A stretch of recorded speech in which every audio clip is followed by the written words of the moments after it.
Dakota Fiber Mill. And I'm Teresa Perleberg with Bear Creek Felting, and together we're Shepherd Industries. Continue on with our EweTube, where we're sharing our projects that we've been working on and sharing something we've just finished, something that we're going to be working on, and sharing progress with the school, our renovation project. We're renovating a school that was built in 1916, and we're going to turn it into a fiber arts retreat center where you can come and stay and learn all about the fiber arts. And so we'll give you a progress update on that, and where we're here right now at the school. We're going to answer some questions at the end. So I will start with what I was working on this past week. This is some weaving. It's probably my second weaving project ever. We got this frame that holds these sticks apart so that you can weave in between these sticks. I realize now that my sticks are a little large, but this was my first project. So. And I did notice that I used the wrong yarn for this, what is it called? Warp? Why? Because it was stretchy. Oh. And so this guy, I see. You see how it's, yeah. Yeah, so Okay. I would use different yarn. Oh, so that's why when people have you do warp yarn, they want it extra twisted and whatnot. Yeah. There you go. Yeah, I learned that, and my daughter Libby did this little braided of the roving, and we hope to someday have that frame here at the school where you can come and play with it yourself. We'll have all of the materials sitting there so you can come and stay and enjoy and play with whatever we have here. And then we'll purchase the frame too. Yeah, we'll have classes and things on that. What a great way to use up little bits of yarn, and I mean, because it can be all sorts of different sizes and. Yeah, Libby went in her room and grabbed this whole big basket of little ends and whatever. Yes, it's perfect. And then those ones that you gave me. Oh yes. We used them all in there, and it was really fun. Awesome. And well, I'm in the mill. Which was kind of fun. Folks have me do blending for them, which is always kind of neat. And this particular batch that I finished yesterday was an alpaca batch, and the gal wanted it to look as a tweed, real tweedy, not with so much texture, just by the color. So she had a base of real nice alpaca white, and then she had a little ball of alpaca brown roving, and then she had an amount of copper colored of the Carter. I just kind of did a little bit here and there, and as it went through, it just kind of randomly had a little bit of color here, a little bit of copper, a little bit of brown, and yet the white showed through. And then when I spun it, as you can see here now, it's just a gorgeous tweed of the coppers and the browns and the whites, and I just love it. I don't want to give it back to her, but I have to. It's hers. Oh, darn. But yeah, that was really fun to see the outcome and how that turned out. So that was neat. Okay. And we should have said this right away at the get-go, but thank you all we had a successful Kickstarter that ended, 5 days ago, and we thank you all that supported us and gave and pledged to that. It has meant the world to us, and we thank you so much. Now we're continuing on, and we just had another wonderful meeting with the architects this morning, and we finally have agreed on the base plan, and it looks wonderful, and we're not going to share it with you quite yet, but there's a little more tweaking. A little more tweaking, but thinking on that and making sure it's perfect. But but someday you'll get to see, and you'll get to hopefully do the walkthrough tour online, like we did today. Yes, it was where they showed us on the computer walking through the school what it's going to look like. That was pretty exciting to see. That was very. So, and one of the rewards for the Kickstarter was I would needle felt a sculpture. And so I am just starting on a Hereford cow for someone that pledged that amount of money, and I'm pretty excited to get that started. It's only just a blob right now, or I would have brought it. So I'll share. Bring that. I'll share that next week. The progress. Hopefully, I'm done. But awesome. But you'll get to see the Hereford cow that I'm making for someone. Sure. I had a question that, well, it was directed to us, but I'm going to answer this. It's kind of there's many answers to this. It was how to buy wool. This person wanted to know what they should look for when they're going to buy wool and fleece. Like if you go to a fiber festival or a wool show, or even buying online from Etsy or eBay, or from your neighbor for that matter, what to look for, what characteristics, and there's so much I could touch on in regards to that, but I'm going to talk about one fleece in particular that I did a couple days ago that a gal sent to me. Gorgeous fleece, and you'll see the pictures up here now. And I'm not going to tell you what kind of fleece it was. It's a fine fleece, but I don't want you to equate that sheep breed with these particular characteristics of these two particular fleeces. But these are two, they were coated, meaning that the sheep wears, it's a real lightweight cotton canvas. They're made out of different types of material, but it covers their saddle area of the main part of their fleece, so it protects it from chaff and getting real dirty and full of manure, things like that. And this was gorgeous. This gal bought it off of eBay, and the pictures online were gorgeous. And when I opened it up, I thought, oh my goodness, this looks like these two sheep lived in this lady's living room. They were just absolutely spotless, just gorgeous, about 4.5 inch staple length, beautiful, real fine crimping all the way through from tip to end. But when you turned it over, it was very, very, very dense fleece. When you turned it over, where it was coated, those tips actually had felted a bit on underneath that coat that she had on them.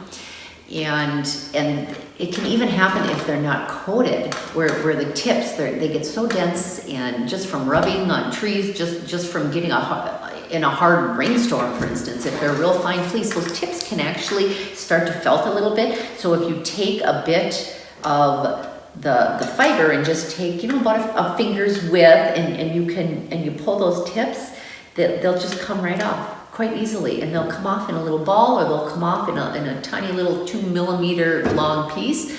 And if you can take and roll those tips off with your fingers, what do you think the carter and the picker are going to do to it? They're going to roll those tips off, and that's where you're going to end up with little nets and little bit of texture in your yarn. And it's not that the machines or the particular mill you sent it to processed it wrong. It was just that those tips were weak. I myself call it a tippy fleece, and I see it in a variety of fine wools. You just got to check the tips of the fleece to make sure that they're strong. As you do, when you snap it, a lot of folks know to snap, to take about a finger's width, maybe a little less, and then snap it back and forth like this. And if it snaps and just pulls apart in 2 pieces, that means there's a fever break in there, or it's weak. And if it easily pulls apart like that, there again, in the process, it's going to separate, and you're going to end up with all sorts of issues and problems because of it being a weak fleece. But as you check that, make sure you also check those tips to make sure that they're strong too, and that they don't easily roll off and come off. But in this particular fleece, you can actually see little balls where it's already felted. The tips are felted off, and they're laying on top of the fleece as a little ball already. So the yarn will have a little bit of texture, but that's okay. I mean, that's just fine. And so if you're looking for texture. Yeah, there you go. And some folks add wool necks, they're called, little tiny little balls like that, into the yarn to add that texture and to make it into a fine hard yarn and whatnot. So and you wouldn't think it would bother so much for needle felting, but still you're not going to have a smooth finish with, if you'd have that little ball. Yeah. Unless you were, made it really firm.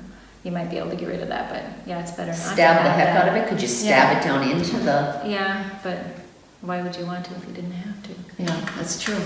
Yeah, so check the tips of those fleeces. So that's my advice I can go on and on what to look for depending upon the breed and the age, so on and so forth. But that's kind of just a general rule. Those are coming in the upcoming WoolTube. Yes. She'll be answering those questions as well. So yeah, so get specific with me if you have a specific question. I'll sure answer it to the best of my knowledge. Yeah, any questions like that for either one of us. Mm-hmm. So Absolutely. I'd be happy to answer them. My question was about felting needles. I get a lot of questions about those, and they ask me what size I use, and I mainly felt with Romney wool. Pretty much that's all I use is Romney wool. That's what I raise, and so that's what I use, and it's what I found to be the best for felting. And I use a size 36 star, and there's many different sizes of needles. There's the larger the number, the finer the needle, and so it depends on what kind of wool you're felting. You will need a different size needle. So a finer wool, you would want like a higher number. Does the star mean something?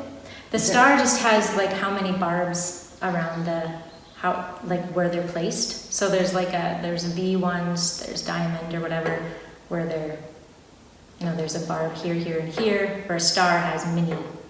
So it seems to me that the star grips more. I mean, has more gripping, Yeah, that makes pulling sense. the wool into There's more itself. barbs. Yeah.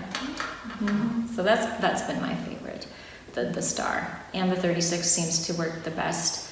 And I do sometimes use a 38, like for finishing, or if I get it too dense and I can't pull it in, or if I want to cover it with merino or something, I will use the 38s. And if I'm using the multi-tool, I'll put 38s in there. Otherwise, the 36s, you can't even get the whole thing into your project because they're too thick. Or the 38, the thinner, if you're going to have like 6 needles in a multi-holder, it's better to have the 38s.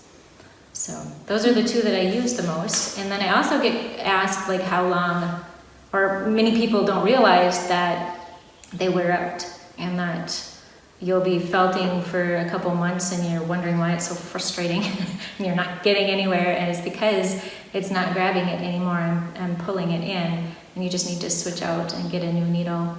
And I mean, that happens to me all the time, where I'm probably switching more often than I should, just because, okay, this doesn't seem like it's pulling, so I'll try, a newer one and see. So, and I felt almost every day, and I switch maybe once a week. So to just, it'll make it a faster project if you're just felting and it's not doing anything and you don't even realize it. It's taking you longer than it needs to, and you just need to switch out the needles. So That makes sense, because I know even with my scissor that I cut the yarn off, like after I plied one out, or after I skeined and I cut the ends off, the scissors wear out so quickly because you're cutting natural fiber.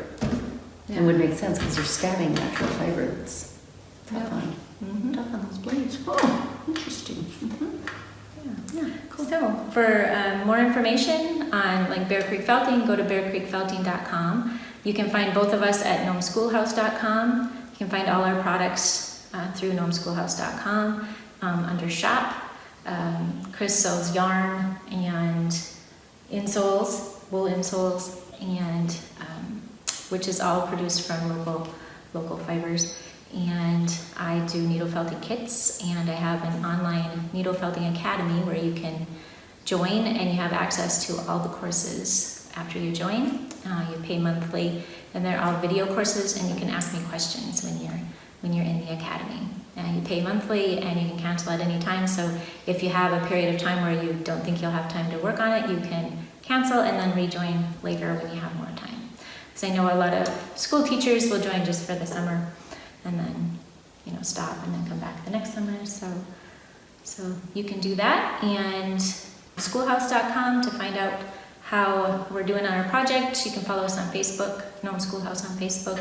We share pictures of our school project and what we've been working on, and hopefully we'll have plans for you soon, and we'll actually be getting stuff done here. Yes. It's finally warm. Very soon, yes. Warm, where we can actually sit in the school without freezing. And we share like little videos here and there on the Facebook page of the Gnome Schoolhouse project. So thanks again for everybody that donated to our Kickstarter. Thank you so much for that. And we will see you next week. Bye.